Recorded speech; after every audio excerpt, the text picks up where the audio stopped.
Hello and welcome to the Unqualified Podcast with Leon Wilson. That's me. The previous time that I had my guest on, it went way further than what I even expected. But if I'm being honest, when the podcast ministry was first laid on my heart, I prayed about it, and my friend's name was one of the first things that I saw in my head.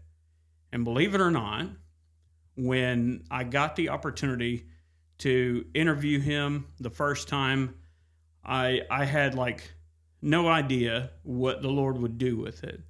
Over the last few weeks, as the downloads and views and everything have kind of just risen all over the world, and now 35 different countries and almost 200 cities.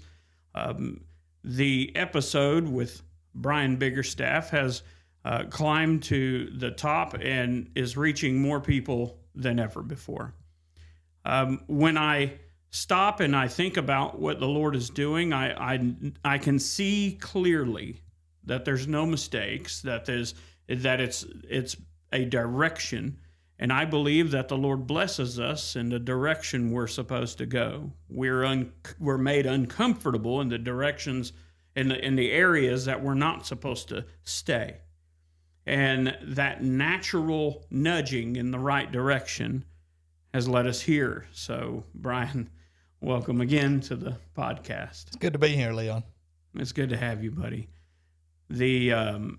The obvious question on everybody's mind is, how are you doing? And give us an update. Doing really well. Back in Back in August, I celebrated 1,000 days sobriety.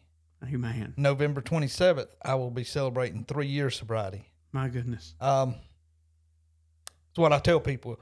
It took me longer to get 1 day sober than it did 1,000 days sober. Man. And it was just relapse after relapse after relapse. But, and I got to give a lot of thanks to God and to my support system, the program that I work. Mm-hmm. And I think we touched on it. I grew up in a Baptist church, not far from here. And I think you know which church it was. But to sit and say,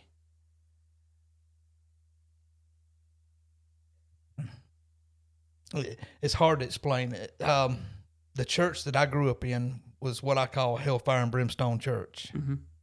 And to have someone that grew up that way and they became an alcoholic. You know, I was kind of the black sheep, but I was very ashamed of it for a long time. I was ashamed that I'd been to rehab, that I've been rehab multiple times. Yeah. But it's made me a better person today, and we'll get into that further on. Well, I'm glad that you are back. You know, it's sometimes I think we lose sight of the things that we get to see every day.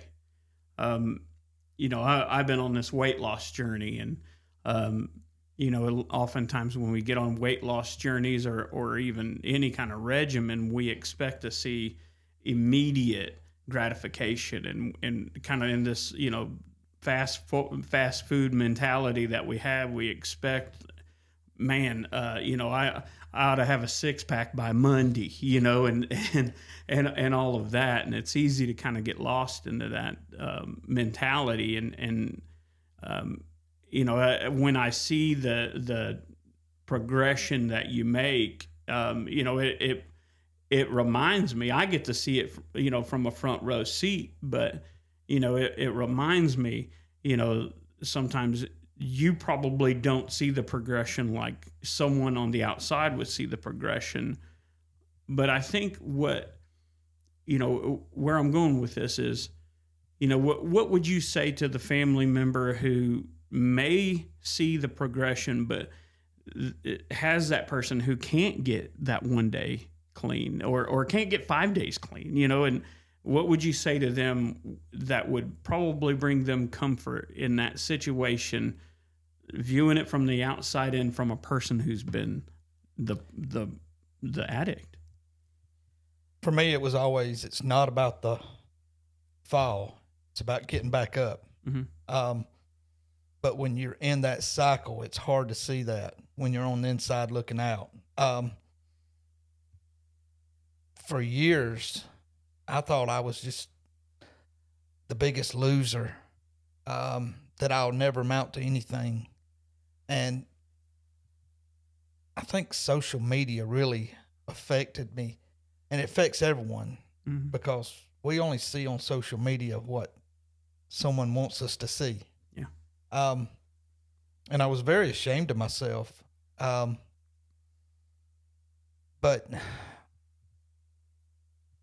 I'll give you for instance. The first day that I ever walked into rehab was back in 2019. That was one of my lowest days. I felt defeated, felt broken, and it took me probably about halfway through a 30-day stay in rehab to realize that it's really takes a lot of courage to do what I done. Yeah. There's a lot of people out there that will never have the courage to go to rehab. But it's what a lot of family members are saying, what can I do to help? Yeah. My sister couldn't save me. My parents couldn't save me. My kids couldn't. Nobody could save me until I tried to save myself. Yeah. And that was to get help, to Mm-hmm. realize that I was powerless over alcohol and my life had become unmanageable. Mm-hmm. And at that point in time, I knew that I had to do something. And I reached out, went to rehab. What'd that sound like in your head? Like saying, I need help. I can't do this on my own. What that in Brian Biggerstaff's brain, what does that process sound like? In the beginning, the first time, it was, if I don't do something, I'm going to die. And I feared death. Yeah. And I knew there was no other way. So it was, there was a whole lot of defeat in there. Mm-hmm. And I was still at the point that I was worrying about what everyone else was going to think. I'm sure, because, we knew each other back in 2019. Mm-hmm. I'm sure that you probably heard. And I know I had a lot of people pulling for me. But there's always those people that's waiting on you to fail again. Yeah. And those is the ones that I worried the most about.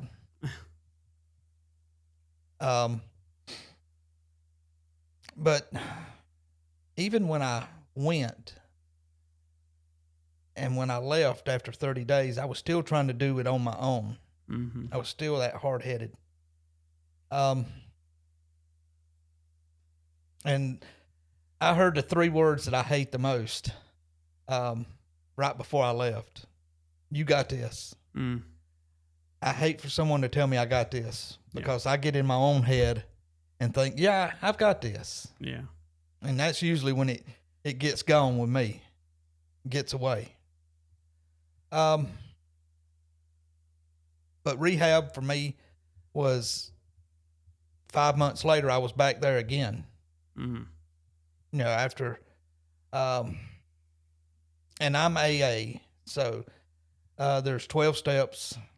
I was trying to pick them apart. I was, it wasn't until the second time that I realized that, for me, I had to have 2 different programs. One was God, Mm-hmm. and one was the program of AA. After I done rehab for the second time, I came out and I worked the program. I was going to church, and I was doing everything the right way, and I stayed sober for over 2 years. And then, and I think I told this story before, and you know my story here. In 2022, March 8th, that's when my world turned upside down. I got a call. I'd actually worked night shift. Woke up and I had about 50 missed calls on my phone. The last person that had called me was my sister. Mm-hmm. And so I called her back. She said, "Are you at home?" I said, "Yeah, I'm just waking up."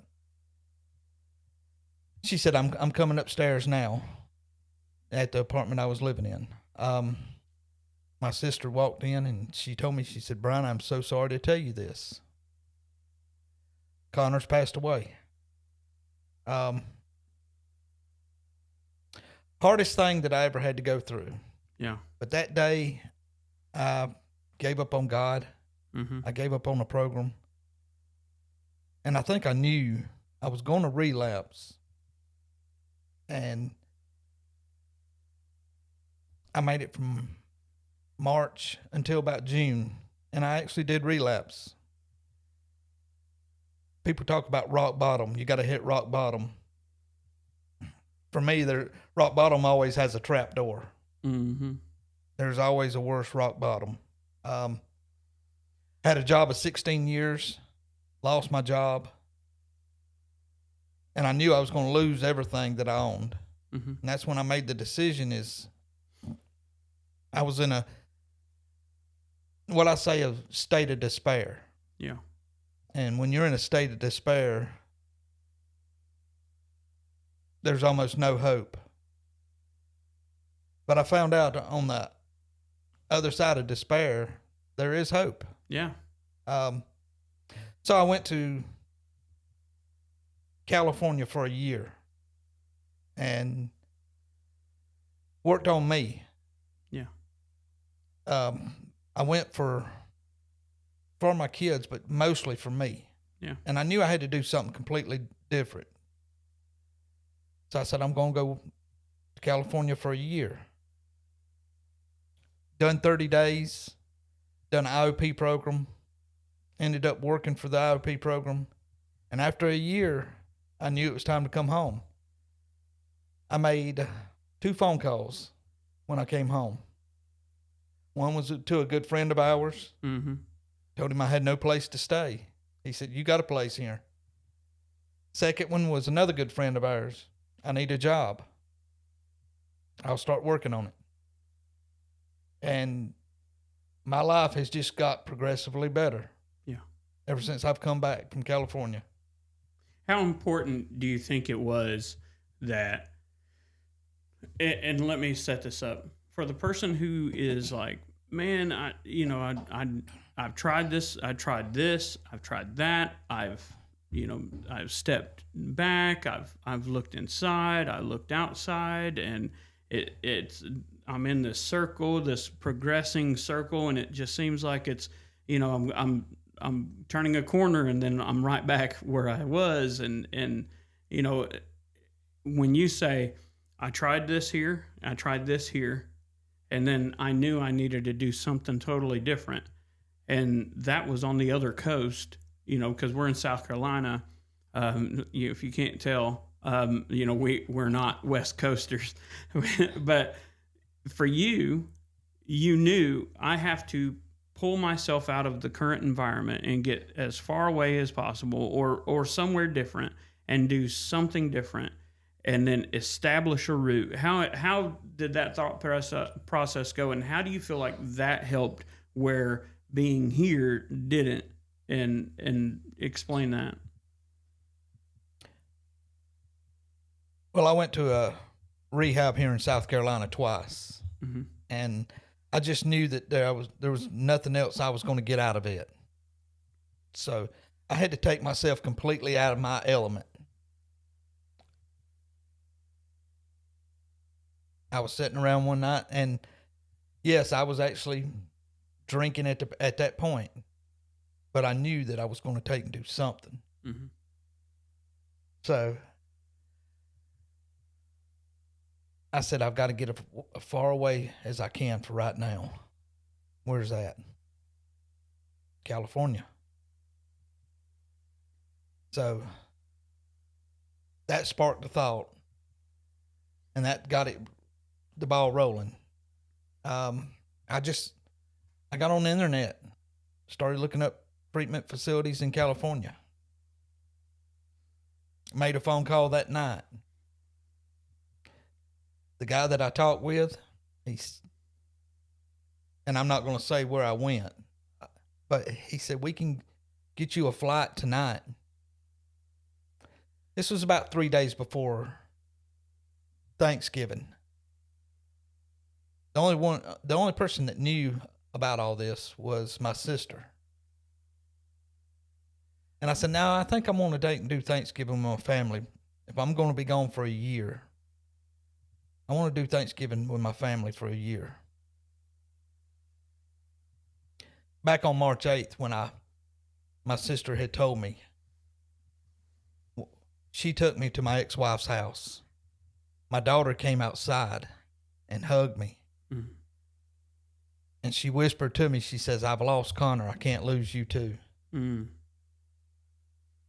Wasn't long after that, she had tried to make me promise that I'd never drink again. And I told her, I said, I can't make that promise, but I can promise you that I'm going to try. Mm-hmm. So the next day I took her out to eat, and I sat her down, and I told her I've already made the plans to go to California. And I said, Sydney, remember that time when I said I can't promise that I'll never drink again? I said, well, this is why I didn't make that promise. And I explained to her what was going on. I told her, I said, I've relapsed, and I've got to go away for a year. And she was very supportive. Mm-hmm. She cried, I cried. And, she told me how proud she was of me. Yeah. So, fast forward to Thanksgiving. Like I said, the only person other than my daughter Sydney that knew about it, my son Jace knew about it. But I talked with my sister, and she supported me 100%. Mm-hmm. So we had Thanksgiving with my parents, family, and after the meal, we was all sitting around, and I just let everyone know. I said, I've relapsed, and I'm going to California to work on me for a year. At that point in time, I had no plans on how I was going to take and stay out there for a year. Yeah. But I prayed a lot about it. God, if this is your will. Yeah. And I see that picture behind you, and I think about this a lot. Mm-hmm. And what got me to that point was surrender.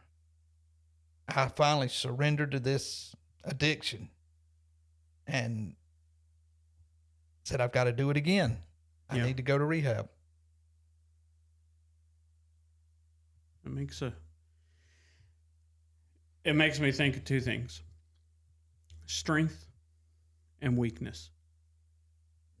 We as people, we like to think we've got this, similar to what you said, hey, I've got this. I can do this. I've got all this power and this strength and this mental fortitude, and I've got the support network, and I've got this, and I've got that, and this power within me, and all of that.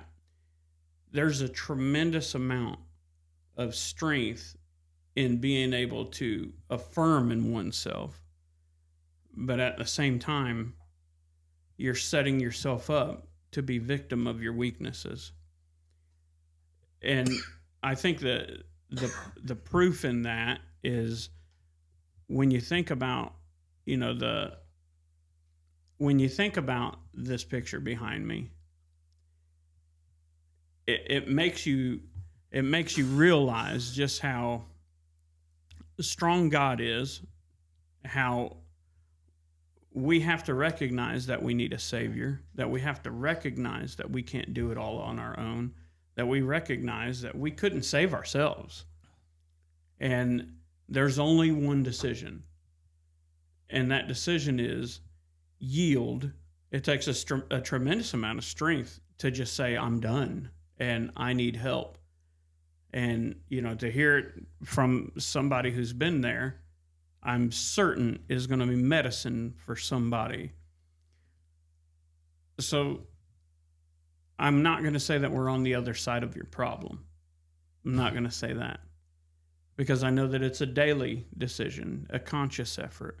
This isn't like hey, I made it one more month. It's each day, which is why you said I made it to 1,000 days and celebrated that 1,000 days. Tell me about the walk, how each day is its own celebration, and how someone maybe can get it in their head that decision, that conscious effort every single day to push forward to the next day. Us as addicts and alcoholics, and you see it on TikTok a lot, someone celebrating days. Mm-hmm. And we wonder why they say days. What's 28 days? But to get 1 day sober is such an accomplishment. And that's, in AA, they pass out chips, 30 days, 60 days. And some people, that means a lot to them. Mm-hmm. And that's why I said 1,000 days. But getting to that point, like I said, I've never, since I took my first drink, been 1,000 days sober. Even when my alcoholism wasn't a problem like it was in later years. Mm-hmm. So the first 30 days is the easiest when you go to rehab, because you're in there with a bunch of sober people. Yeah. You're not around alcohol or drugs. It's easy to be sober there. The real work begins when you walk out that door. Yeah. And for some people, that's as scary as the first day they got there, because they know that's when the rubber hits the road. Yeah. And they got to hold themselves accountable. The relapse rate is about 80%. So where I was at, there was 12 clients there. And that's 9.6 people, 80%. So we're going to round up to 10. So that's 2 people out of 12 that's going to stay sober. Yeah. Once I left rehab, I went to another program. It's called an IOP program. Inpatient. It's almost like a step down from inpatient. Mm. And you go to a class 6 hours a day. I was living in a sober living home out there in California, going to IOP. I wasn't working yet because I knew I still needed to work on me. Mm-hmm. I was going to meetings, and once I got 60 days sober, I guess that's when I really started getting humble. Mm. I had a whole lot of humility, and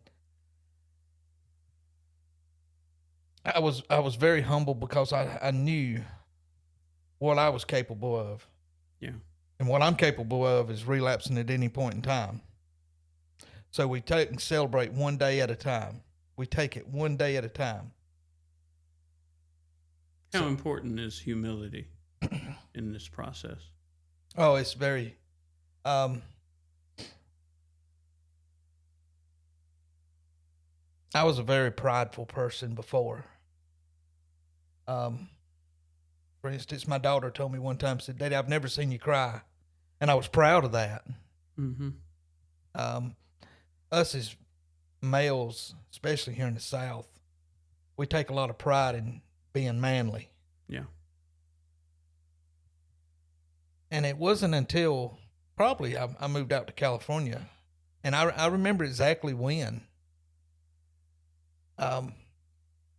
I was staying in a sober living home, didn't have a car, didn't have a job, and I had to walk to a grocery store out there about 4 blocks away. And I'm walking back holding 2 or 3 bags in each hand. And I'm watching these cars go by. And I'm sitting there thinking, all these people's just living normal lives. They going to work, going home. And here I am walking down the street in Pasadena, California. I don't have a home. I don't have a car. I have nothing. Mm-hmm. But I was happy. And I knew I was sober. And I felt very humble at that point in time. Yeah. So here you are. You've just relocated. You've just gone through your 30 days. You've gone through your 60 days. At what point did someone say, "Hey, Brian, will you help us by being, helping us deliver the program or administer the program"? How'd that look? How'd that come about? So after I completed a 3-month program there, I was offered a job with the IOP program. And I said yes. I was happy to do something because that's what part of the program, helping others, helps me. Mm-hmm. Not keeping others sober, but just helping them. Mm-hmm. So once I went to work there, I was the director of the sober living homes. In California, I got a certification called a RAD-T where I could actually do programs. Went in, started doing morning groups, morning process groups. Just talking. Some people just need to vent, need to talk. And then I started doing groups. And I knew that this is where I was supposed to be. Yeah. Is helping others. And there was some that was ready to give up. And I don't take any credit for anyone staying sober. But just talking with people, telling them I've been exactly where you've been. And once I started doing groups, I had a passion to help others. Mm. I didn't post a lot about my sobriety, but I had people that reached out to me. People that knew I was out in California. I helped get one person out there. They didn't go to the same rehab I went to, but they went to rehab out there. And matter of fact, they're still living out there in California. Wow. Working in the program. So after 60, 90 days, that's where I pretty much progressed to. And I done this for a whole year. But I knew that it was time to come home. Mm-hmm. I got to the point where I felt like I was running from something. Yeah. And I knew I had to come back here and establish my life. And I go to meetings now. I lead meetings. I still have people reach out to me.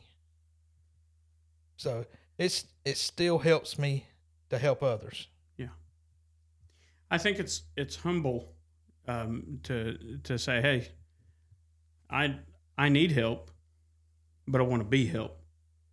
And I think it's a lot more comfortable for someone, who is going through something to reach out to somebody they know has been there.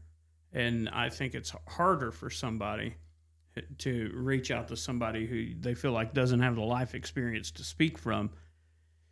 And so I can't say, hey, I've been addicted to anything except for double stuffed Oreos, but and I'm trying, Brian, I'm trying, but I think that, having access to somebody who I can say, you know what, I know, who would understand is a powerful tool. But let's say there's a conversation that someone needs to have with somebody who they know is suffering from, we'll say, alcoholism, and and they want to try to help somebody on the accountability side, and they can tell that this person's bubbling up, getting stressed out, and agitated, irritated, and all those other things, and they are trying to help them by being that person who's just trying to help. How would you coach somebody to be a good accountability partner who doesn't have a history in alcoholism? It's hard for someone to understand the power of addiction. And I've used this analogy before. What's your favorite cake? Oh, it's red velvet. Red velvet. Hands down. And is this one that Ashley will make you? No. No. She knows I love it too much. You ever get to craving red velvet cake? Oh, yeah. It's hard to get that off your mind once you get to craving it, correct? Mm-hmm. So I'm sure you've got someone that you could call up that could fix you a red velvet cake. I've got 3 people. Three on the hook. Who won't charge me. So when you start craving that red velvet cake, it's sitting at work. You make that phone call. I'll have it for you when you get off. Now you're excited. Oh, yeah. Can't wait to have that piece of red velvet cake. You've been craving it all day. Mm-hmm. You bring it home. You cut. And I'm sure before your weight loss journey, you probably cut a little bit bigger piece. Oh, yeah. Oh, yeah. Double handful, right? We're not going that deep into it. But once you have that piece of red velvet cake, that craving's gone. Mm-hmm. Now you got the rest of your red velvet cake, but you don't have a craving for it anymore. Right. So this is how the mind of an addict, alcoholic works. And I'm going to say alcoholic. Once we have that craving, and the craving, and we have a drink of alcohol, it's not like that red velvet cake. That craving intensifies. So then you've got to have more. Got to have more. To where it's become an obsession. There's a saying in AA, one's too many, 1,000's never enough. Mm. And that obsession turns into every single day. And it's a full-blown relapse again. I've heard a lot of people, and you've probably heard this yourself, is how can that parent use drugs or alcohol over their child? Yeah. They're not. There's nothing this parent would want to do to help their child. There's nothing they wouldn't do. They'd take a bullet for their child. Yeah. But this obsession is so overwhelming and so powerful. People's dying every day because of fentanyl. Mm-hmm. If I took this, and this was laundry detergent, I said, turn that up and drink it. You'd say, are you crazy? But that's what people's putting in their body, is something that they know it can kill them. Yeah. I've seen people overdose. I've gave CPR. I've watched someone, and I've seen death in their eyes. and they made it back. 3 days later, they overdosed again. Mm. This obsession is just so overwhelming, and it's no one that goes through it can wrap their mind around how powerful it is. Mm-hmm. But how do you break it? Surrender. So how do I coach someone from a position of knowing what you, understanding your analogy and understanding your point of view, understanding that, this is somebody who's not making, necessarily, who feels powerless against this and feels like I gotta have it. How does someone say, hold on, what's something, a tool that someone like me could use to say, hold on, let's get your mind on something else or whatever. I don't know how to do it. That's what I'm saying. There's somebody watching who's saying, how can I help?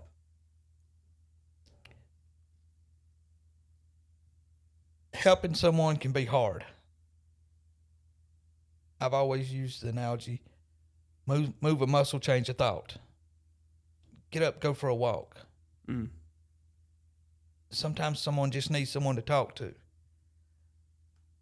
For loved ones who has a son, a daughter, going through this, a parent, sometimes it comes down to tough love. Mm-hmm.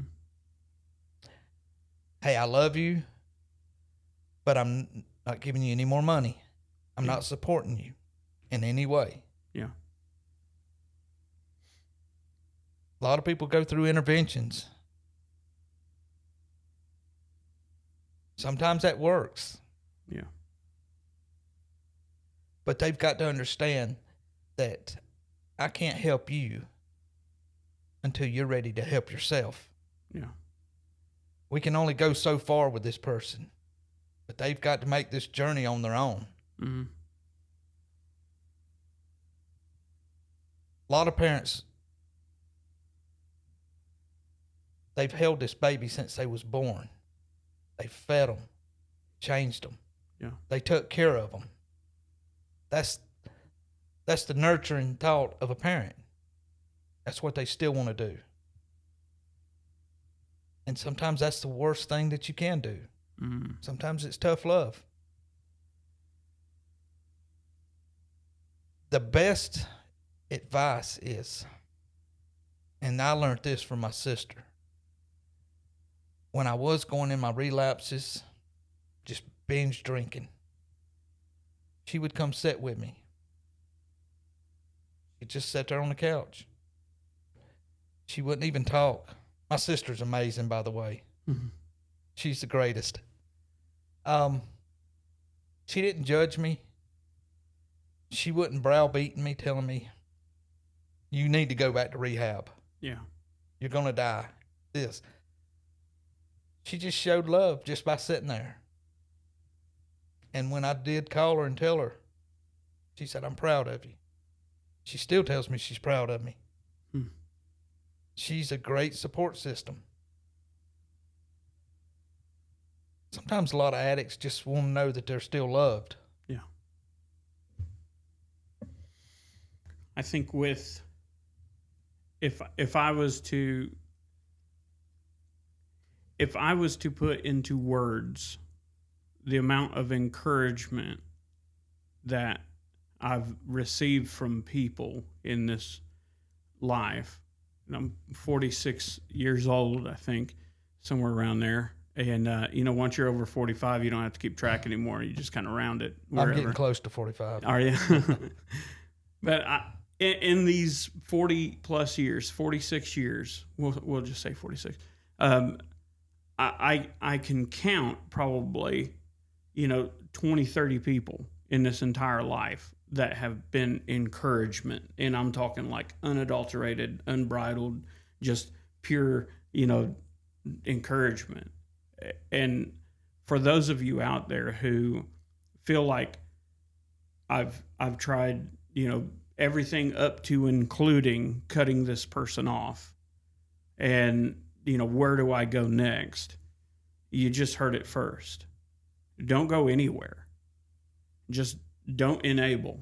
And I think that was probably, I didn't even know, but that was confirmation I needed, because I've been there where I've had to coach people and counsel folks, from a pastoral, perspective, and hearing, and telling these people, look, you're going to have to be this side of enabling and stay this side. How important is that? I mean, if you were to look back and I'm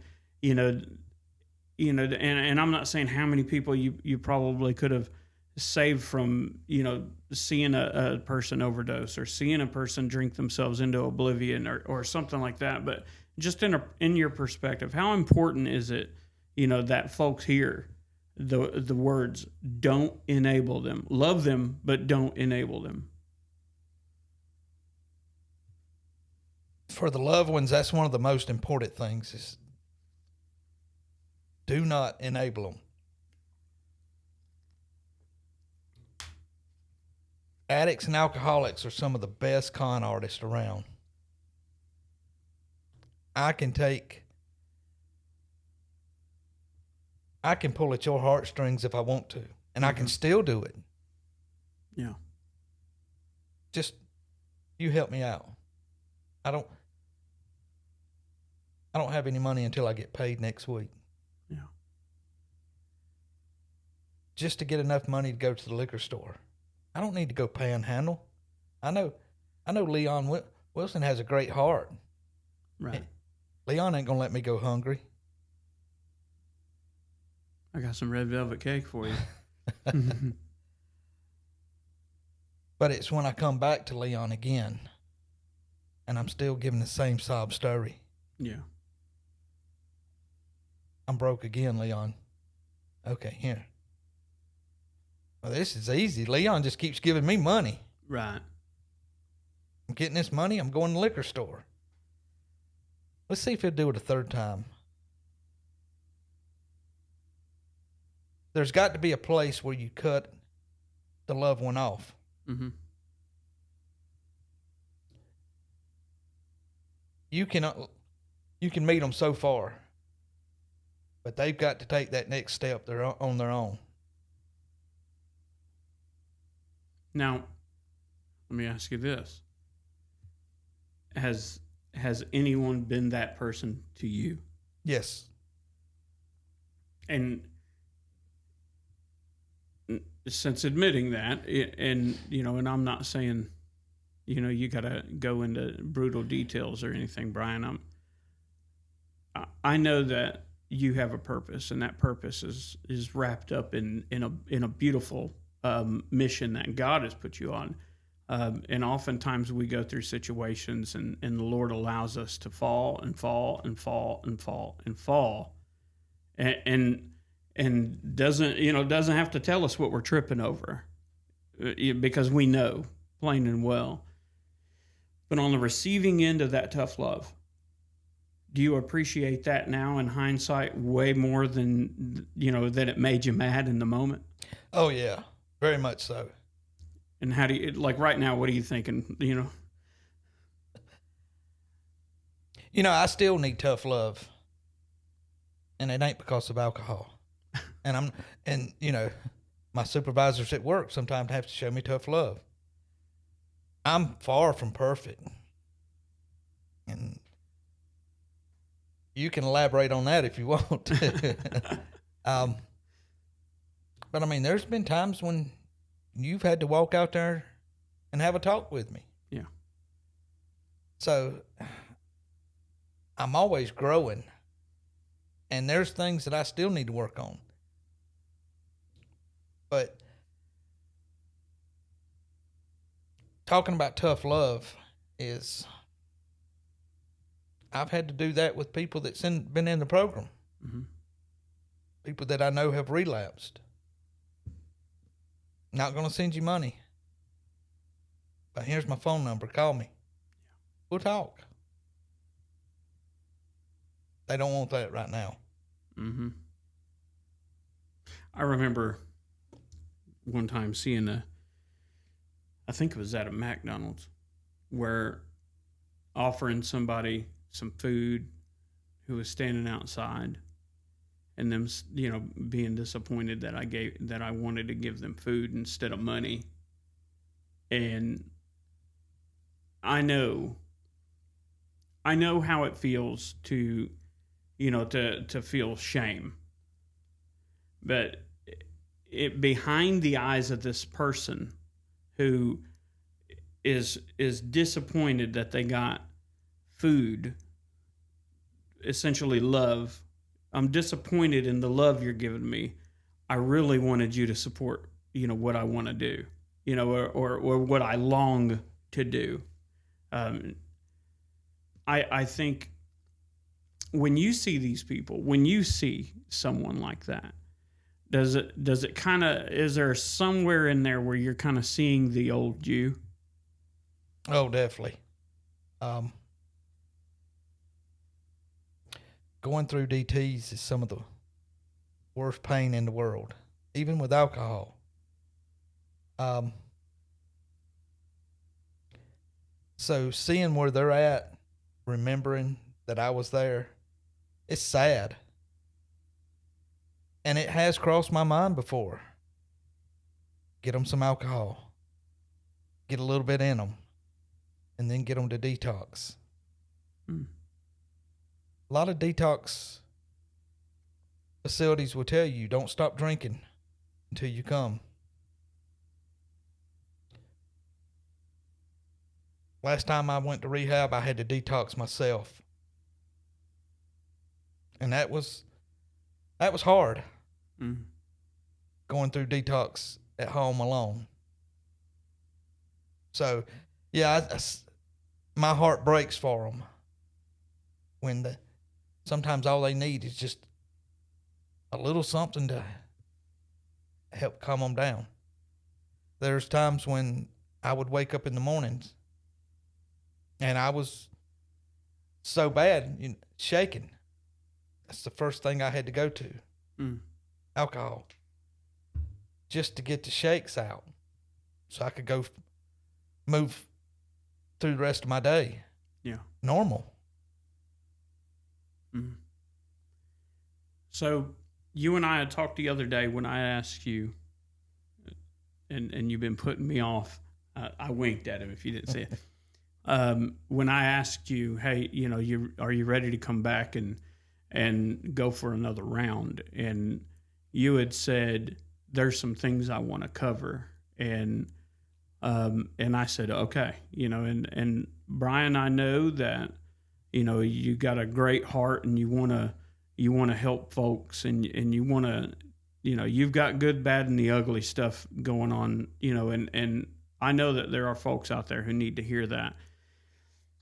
So I'm going to turn this over to you next 5-10 minutes, whatever it takes. I just want you to, to just let your heart out, just pour it out, whatever's on your mind. Okay.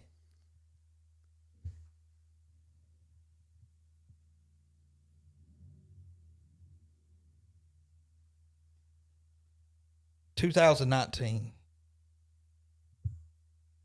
I've been in jail, done a lot of bad stuff. Thought I was a terrible person. There's people out there today, and I guess this has been on my heart a lot here lately. And I'm gonna go ahead and just skip to this. I have a 22-year-old daughter. And she's estranged from me right now because she got tired of me breaking her heart. And when I went to California, there was a young girl that came out there from Tennessee. And I think I told you a little bit about her. She went out there to get clean. But she wasn't taking anything serious. And she eventually went back home. Beautiful young lady. She got pregnant out in California, had a beautiful baby. Found out about a week and a half ago, someone sent me her obituary. That was a hard one to swallow because she had everything, had a great future ahead of her, and she relapsed.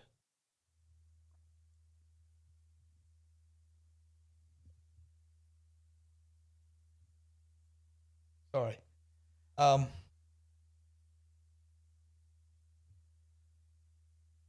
Just be there for the ones that's struggling. I don't know if you know anyone that's struggling, but just be there for them, to talk with them, support them.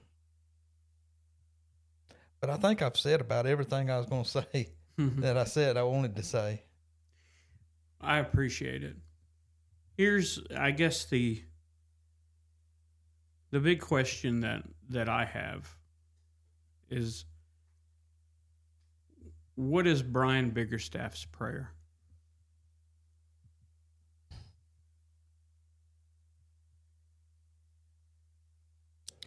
For me, it's pray hardest when it's hardest to pray. And this is all, and what I mean by that was the times that I sat in jail, it was easy to pray. Mm-hmm. When I was laying in the floor, detoxing myself, it's easy to pray. When life is good, when you just got a new job, mm-hmm. when you're about to get a new loader, when you just got a raise, you got a new truck, that's the hardest time to pray. And that's my prayer, is pray hardest when it's hardest to pray. When everything's going great, pray then. Yeah. For me, my prayer life was always the first thing that slipped. And then I started laying out of church. Walk as close to God as possible. And it's who you put in your life around you. For me, it's someone that I can take and go to at work and talk to. It's the people that encourage me. Nothing changes if nothing changes. Yeah. When you leave rehab, if nothing changes, you're going to go back to those old ways. I left rehab, and there's this place here in Spartanburg that's very popular. And in my mind, first time I left rehab, I went back, and it's a restaurant and a bar on one end. And that's where I would go and sit and drink every night. So when I got out of rehab, I went and sat there and ate. I was drinking a glass of sweet tea. Nothing changed in my life. I was going around the same people, same places, doing the same things. Just wasn't drinking, but I did. I ended up having one drink. Then I left. I was proud of myself. I got this. Mm. Next time I went in there, a few days later, I had 2 drinks. I think I still got this. But eventually it became every night thing.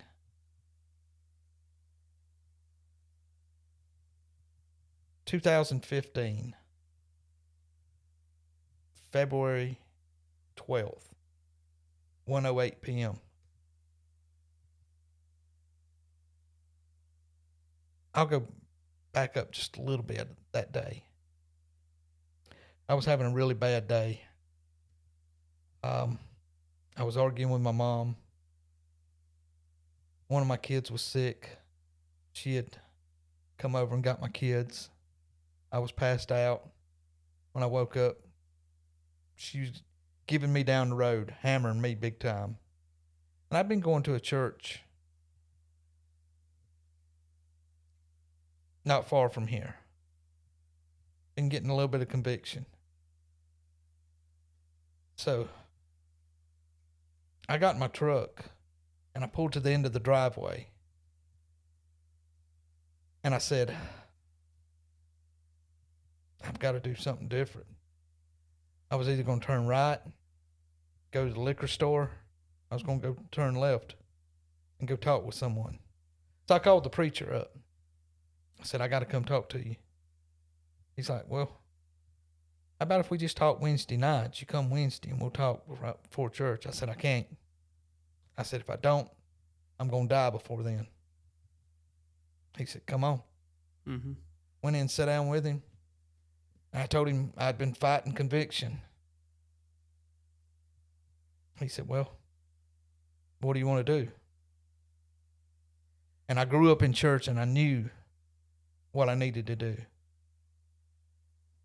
So 108, I got saved. And I knew I'd made professions of faith before.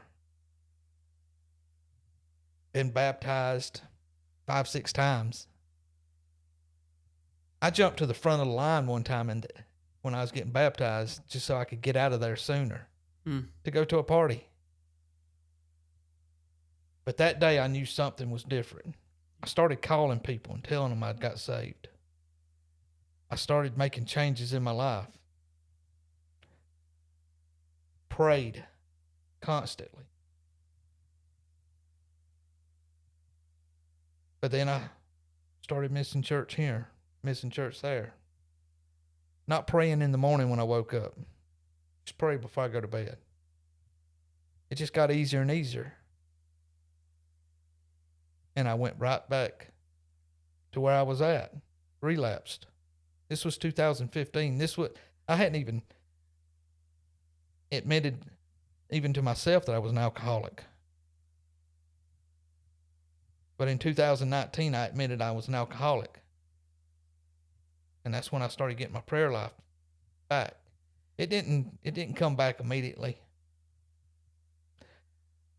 And it was on because of me, not because of God. Yeah.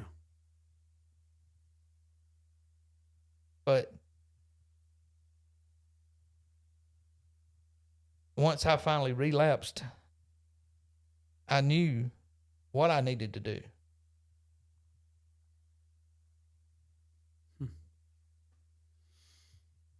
Brian, I appreciate you being on the show. I appreciate you opening your heart up.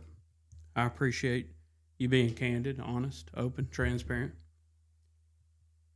And we got to get you back. For you at home, you driving down the road, you working and listening to the podcast, shout out to my daughter who's binging the podcast currently.